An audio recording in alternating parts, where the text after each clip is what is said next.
यश marking दोस्तों, मी आज गोंडपिपरी व्यंकटपूर इथे आलेला आहो। या दादाला 2 महिने अगोदर औषधी दिली होती। तर या दादांना जी औषधी दिली होती तर त्या औषधी त्यांना दादाला काय फायदा झाला आणि काय प्रॉब्लेम होता ते स्वतःच आपल्या मुखातून वदव घेतील। दादा, तुमचं नाव सांगा। अधिक दीपक गिरणे। दादा, तुम्हाला प्रॉब्लेम काय होता? दादांना सिकल सेल हा प्रॉब्लेम होता। तर दादांना आपण 2 महिन्या अगोदर अमृत ज्यूस आणि मल्टीव्हिटॅमिन ड्रॉप दिला होता। तर त्यांना त्या मल्टीव्हिटॅमिन ड्रॉप आणि अमृत ज्यूसमुळे त्यांना आता पहिलेपेक्षा त्यांची तब्येत एकदम बढिया वाटते असं त्यांचा म्हणणं आहे।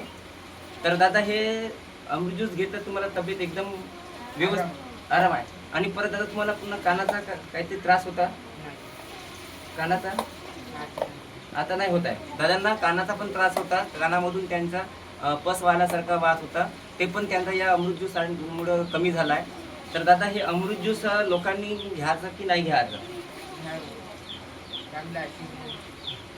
दादाचं म्हणणं आहे का अमृत ज्यूस घ्यावा, शरीरासाठी चांगला आहे।